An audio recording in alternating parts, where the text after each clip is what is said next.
देखिए 8 number question क्या कहता है, जैसे आपको 5 बताए थे same to same 8 number question है, ठीक है। देखिए सवाल कहता है कि बी 4800 रुपया का ऋण 24 मासिक किस्तों में चुकाना चाहता है, जो कि एक समांतर श्रेणी में हो, जो कि एपी में हो, ठीक है। 20वें किस्त चुकाने के बाद, सुनिए, 20वें किस्त चुकाने के बाद वो दिवालिया हो जाता है और ऋण चुकाने में असमर्थ हो जाता है, और अभी 1200 रुपया ऋण शेष रह गया।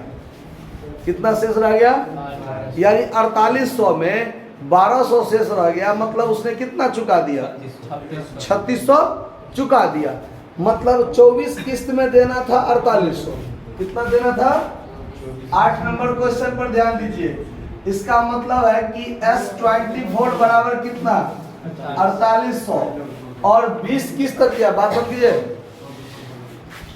20 किस्त तक उसने दिया, 20 किस्त तक उसने दिया, और 1200 रुपया ऋण देना शेष रह गया। मतलब 20 किस्त तक में उसने टोटल 3600 दे दिया होगा। कितना दे दिया होगा? 3600 दे दिया होगा। तो यहाँ S20 बराबर क्या लिख लेंगे हम लोग? 3600। कोई दिक्कत? अब इसी दोनों से हमको 2 समीकरण निकल जाएगा, और वो दोनों समीकरण क्या होगा? ध्यान दीजिए, चूंकि S24 बराबर n/2 into 2a plus n-1 into D, ये होता है ना। तो अब यहाँ ध्यान दीजिए, जबकि इतना बराबर कितना है आपका? 4800। तो n के जगह पर क्या हो जाएगा? 24/2, 2a नहीं है, और यहाँ 24 में से 1 घट जाएगा, इंटू डी। डी का मान भी पता नहीं है, बराबर कितना? 4800। अब इसको जब हम काटेंगे तो कितना बचेगा? 12, 2a प्लस 23d हो जाएगा घट के, और बराबर 4800। अब ये 12 से इसको जब हम काटेंगे तो 12 चौक 48, 400 होगा। मतलब 2a प्लस 23d बराबर कितना? 400। ये आपका समीकरण 1 बन गया, ठीक है।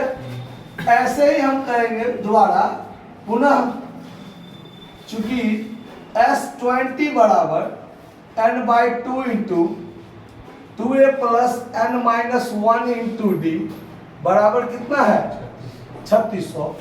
अब यहाँ पर आप n के जगह पर क्या भर दीजिएगा? 20/2, 2a प्लस 20-1 इंटू डी बराबर कितना?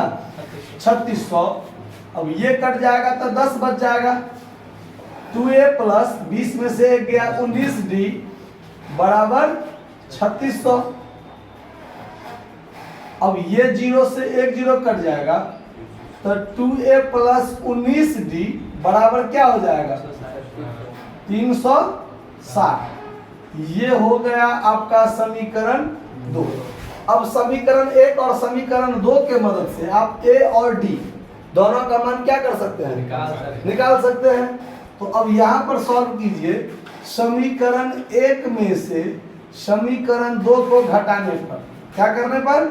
1 में से 2 को घटाने पर 2a प्लस 23d बराबर कितना? 400।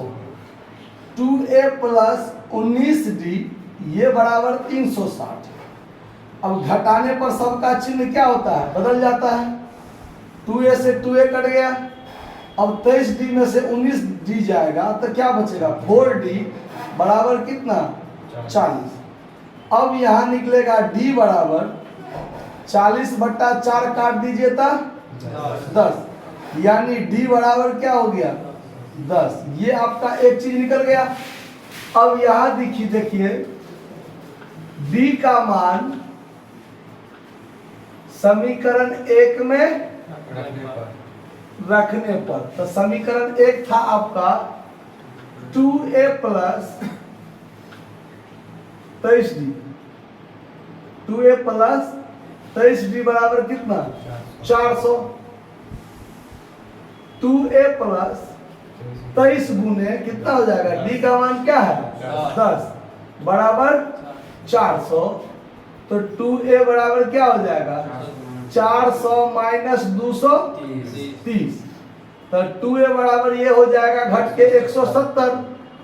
तो a बराबर क्या हो जाएगा 170 बट्टा 2 काट दीजिए 85 होगा ना, यानी a बराबर क्या निकल गया 85।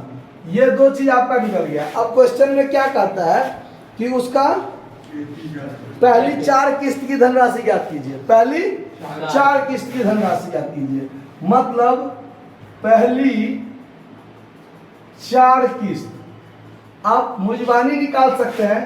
ए होगा पहला किस्त, ए क्या होगा पहला किस्त, चूंकि ए का मान होता है T1, और उसके बाद हर एक में क्या कीजिए डी का मान क्या कीजिए बढ़ाते चलिए। तो 85 में डी का मान 10 है, जोड़ दीजिएगा कितना आ जाएगा, फिर इसमें फिर 10 जोड़ दीजिए 100, फिर इसमें 10 जोड़ दीजिए 115। ऐसे ही 4 किया, आप जितना किस्त है हर किस्त निकाल सकते हैं, 10 जोड़ते हुए आगे बढ़ जाइए। यही चारों आपका क्या हो गया आंसर। समझ में आया बात? धन्यवाद, नोट कर लीजिए।